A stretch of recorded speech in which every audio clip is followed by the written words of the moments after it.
डंडई के 2 विद्यालयों में अग्निशमन विभाग की टीम ने किया मॉक ड्रिल। डंडई से बिंदु कुमार की रिपोर्ट। डंडई प्रखंड मुख्यालय के पैराडाइज पब्लिक स्कूल और आरजीएसएम पब्लिक स्कूल में मंगलवार को अग्निशमन विभाग की ओर से मॉक ड्रिल का आयोजन किया गया। अग्निशामक विभाग के पदाधिकारी मंटू सिंह के नेतृत्व में अग्निशमक दस्ता के सदस्यों ने सबसे पहले कागज के ढेर में आग लगाकर कार्बन डाइऑक्साइड से बुझाकर दिखाया। इसके बाद दूसरी कड़ी में सिलेंडर से निकले गैस में लगी आग पर नियंत्रण पाने के तरीके बताए गए। इसके लिए पानी से भीगे हुए कपड़े को गैस सिलेंडर पर चढ़ाकर आग बुझाकर दिखाया गया। मॉक ड्रिल के दौरान दिखाए जा रहे तरीकों पर उत्साहित स्कूली बच्चे बीच बीच में तालियां बजाते रहे।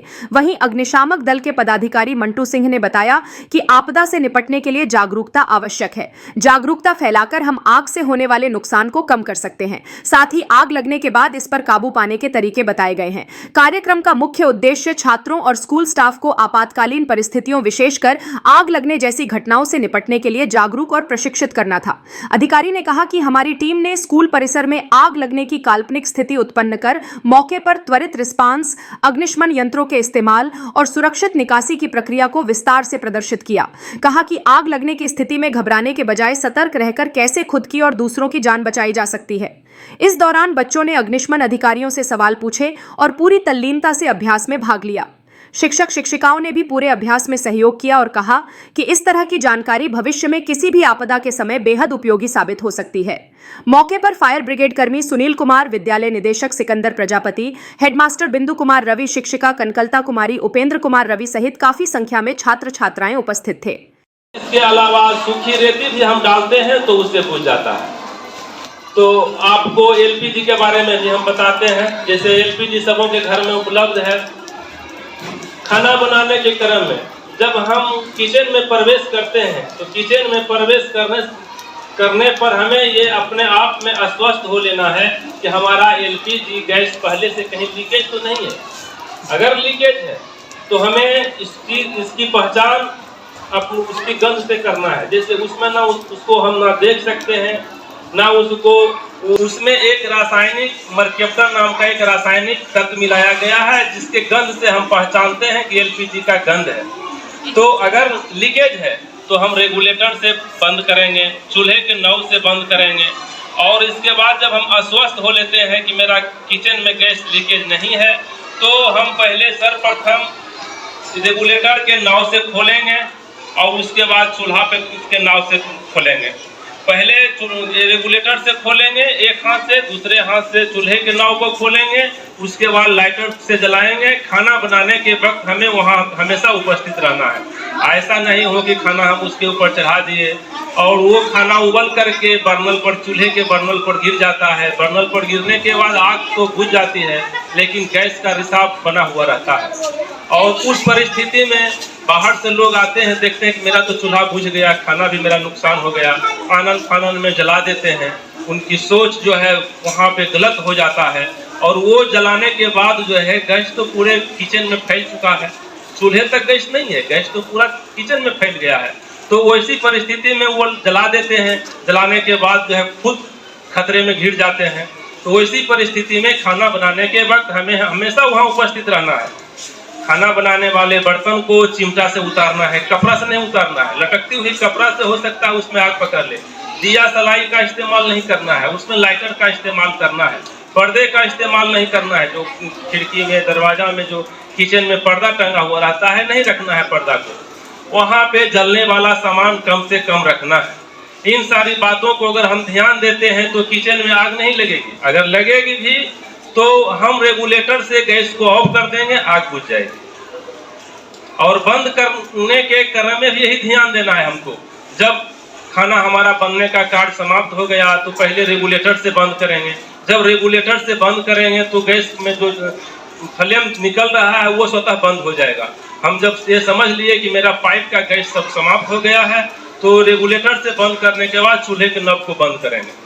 तो इन सारी चीज़ों पर अगर हम ध्यान देते हैं तो आग नहीं लगेगी।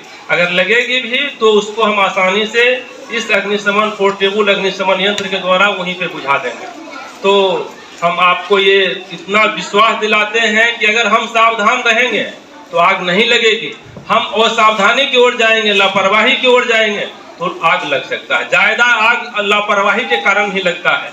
किचन में जलने वाला सामान हम नहीं रखेंगे, वहाँ पे एक से ज़्यादा सिलेंडर नहीं रखना है। चूल्हा है, रेगुलेटर है, पाइप है, खाना बनाने वाला साधन है। बाकी सामान, आग का फैलाव कैसे होता है?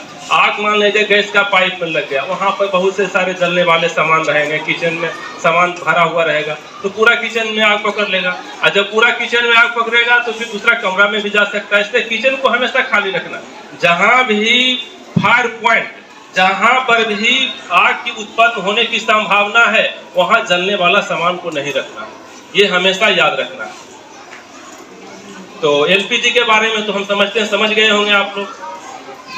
और बिजली की आग, बिजली भी सबों के घर में होता है। बिजली की आग जो होता है वो भी आपको 60% आग अभी जितना भी लग रहा है उसमें 60% आग लगने के कारण बिजली होता है। चाहे खेत हो, खलियान हो, घर हो, अपार्टमेंट हो, हॉस्पिटल हो, स्कूल हो, कॉलेज हो, कहीं भी 60% कारण वहीं से बनता है। और ये भी बात है, अगर बिजली की प्रवाहित को हम रोक देते हैं वहीं पे तो 80% बिजली की आग स्वतः बुझ भी जाती है। तो बिजली की आग में हमें ये ध्यान देना है कि जैसे हमारा बोर्ड है जिस रूम में, उस रूम में बिजली के बोर्ड के पास टेबल लगा देते हैं, टेबल पर कपड़ा रख देते हैं, कागज रख देते हैं, टूट रख देते हैं, फाइल रख देते हैं, वो जलने वाला सामान, तो वो छोटी सी चिंगारी गिर जाती है। हम अपना कमरे से बाहर रहते हैं और वो छोटी सी चिंगारी धीरे धीरे धीरे उसमें पकड़ लेता है, तो इस ढंग से पूरे कमरे में फैल जाता है। तो वहाँ पे हमें नहीं रखना है। 1 प्लग, 3 प्लग, ये सब पर नहीं होना चाहिए। नंगा तार का इस्तेमाल नहीं करता है, देखते हैं 2 तार लेकर के बोर्ड में खोस देते हैं, ये सब गलत बात है। वायर जो है, प्रत्येक मकान में वायर होना चाहिए, अच्छा वायर होना चाहिए, ज्वाइंट नहीं होना चाहिए, भींगा हुआ सतह से बिजली की तार को नहीं गुजरना चाहिए। तो ये सब सारी बातों पर अगर हम ध्यान देंगे तो बिजली की आग को भी हम वहीं रोक देंगे। हम घर से बाहर जा रहे हैं, कहीं भी जा रहे हैं घर से बाहर 2 दिन 4 दिन के लिए, तो मेन स्विच से बिजली की लाइन को जो है काट देंगे। हमारा पूरे भवन में, मकान में बिजली की प्रवाहित नहीं है, रोक दिए, तो इससे हम सुरक्षित रह सकते हैं। और अगर किसी के कपड़ों में आग लग जाए, जैसे कोई इंसान सुनते होंगे फलना आग में झुलस के मर गए या फलना के शरीर में आग लग गया, तो वैसी परिस्थिति में हमें हमेशा आग लगने के बाद, शरीर के में कपड़ों में आग लगने के बाद हमेशा दौड़े नहीं, रुकें और जमीन पर रेंगें। जमीन पर रेंगने से कपड़ों में लगी आग बुझ जाती है। स्टॉप ड्रॉप रोल ऐसा भी होता है। आदमी के शरीर, इंसान के शरीर में जब आग लग जाता है तो खौफ जाता है, घबरा जाता है, अब मैं क्या करूं। लेकिन नहीं, उस व्यक्ति को वहीं पे जमीन पे रेंगना है। दौड़ने से आग को और ताकत मिलता है।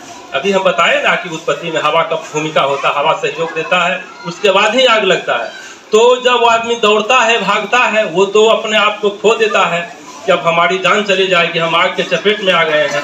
तो नहीं, उस व्यक्ति को हमेशा, अगर किसी ने कहीं भी, ये स्कूल तक की बात नहीं है, आप घर में रहें, कहीं भी रहें, आज छात्र, बच्चा, विद्यार्थी के जीवन में है, कल और बड़े होंगे, परसों और बड़े होंगे, कहीं भी रहेंगे, लेकिन ये बात हमेशा याद रखना है कि आग से हमें कैसे बचाव करना है। और किसी भी इंसान को अगर शरीर में आग लग जाता है, उसके कपड़ों में आग लग जाती है, स्टॉप ड्रॉप रोल, नो दौड़ना, कभी नहीं दौड़ना है, एकदम रुक जाना है। जमीन पर रेंगने से कपड़ों में लगी आग बुझ जाती है और इंसान का जान बच जाता है।